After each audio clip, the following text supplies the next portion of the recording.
ভালো আছেন ভাইজান? আলহামদুলিল্লাহ ভালো আছি। কি নাম ভাইজানের? আমার নাম হচ্ছে মোহাম্মদ রিয়াদ হোসেন। রিয়াদ হোসেন, মাশাআল্লাহ, অত্যন্ত সুন্দর একটি নাম। তো আপনার যে গাড়িটি আমরা দেখতেছি খুবই চমৎকার একটি অসাধারণ একটি গাড়ি, আমরা দেখে মুগ্ধ হয়েছি। তো এই গাড়িটিকে আপনি নিজে তৈরি করেছেন? জি, এটা আমি নিজের হাতে তৈরি করছি। নিজের হাতে তৈরি করেছেন? কতদিন লেগেছে? এটা প্রায় 1 বছরের বেশি সময় লাগছে। 1 বছরের বেশি, মাশাআল্লাহ। তো এটা কত সালে তৈরি করেছেন? এটা আপনার 24-এর শুরুর দিকে কাজ ধরছি। 24-এর শুরু থেকে ধরছেন, 25-এর দিকে শেষ হয়েছে। এখনো শেষ হয়নি, এখনো কিছু কাজ বাকি আছে। আচ্ছা, মাশাআল্লাহ। অত্যন্ত, সবাই দেখতেছেন, অত্যন্ত চমৎকার মনমুগ্ধকর একটি গাড়ি। আমরা ওনাকে জনতা বাজার পেয়েছি, পাওয়ার পর আমরা সুন্দর একটি ভিডিও নিতেছি ওনার নিজের হাতে তৈরি একটি গাড়ি। এটা কি অত্যন্ত দ্রুত বেগে চলে? হ্যাঁ, এটা মোটামুটি 50-55 গতিতে চলে এই গাড়িটি। আর হচ্ছে যে আমার এই যে এটা তো মোটরসাইকেল ইঞ্জিন দিয়ে তৈরি, এর চাইতে বেশি গতি সম্ভব না। যেটু আচ্ছা আচ্ছা, মোটরসাইকেলের ইঞ্জিন দিয়ে তৈরি। মাশাআল্লাহ মাশাআল্লাহ। মোটরসাইকেলের মতো চলে কি? এটা কি গ্যাসে চলে নাকি তেলে চলে আপনাদের? এটা অকটেন আর হচ্ছে যে এলপিজি দুটোটাতে চলে। তাহলে অকটেন এলপিজি দুটোটাতে চলে। আমাদেরকে একটু চালাই দেখান তো দেখি, আমরা দেখি। অবশ্যই দেখাবো। আর আপনার এটা বানাইতে আমরা যেহেতু দেখতেছি জিনিসটা খুব সুন্দর, তো এটা বানাইতে যদি আপনি যদি সব কিছু যদি পান, কত টাকা মোট খরচ আসতে পারে এরকম গাড়ি বানাইতে? মোটামুটি 2,20,000 টাকার মতো আসে।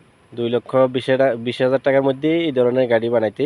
পিছনের যাত্রী বসার জন্য এরকম বানানো যাবে না? অবশ্যই পিছনে যাত্রী 4 জন নেওয়া যাবে। 4 জন নেওয়া যাবে, 4-5 জন। সামনে একজন, পিছনে 4 জন।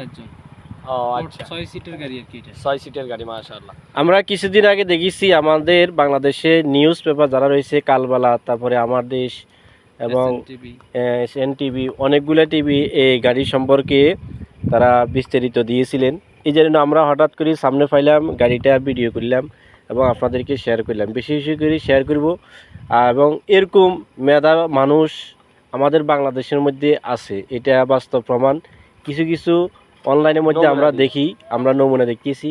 যদি আমাদের সরকারও যদি এগুলোর প্রতি যদি লক্ষ্য করে, তাহলে কিন্তু আমরা অতি দ্রুত আমাদের বাংলাদেশ এগিয়ে যেতে পারবো। এই জন্য ভাইয়ের জন্য আমরা দোয়া করব, যেন আরও বেশি বেশি কাজ করতে পারে, দ্রুত যেন কাজ শেষ করতে পারে। ভাই, আপনার কোনো কথা আছে?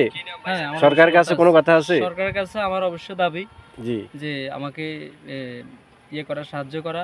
আর গত 2 দিন আগে আমাদের নোয়াখালীর ডিসি মহোদয় উনি আমার ডাকছিল, আমি ওখানে গেছিলাম।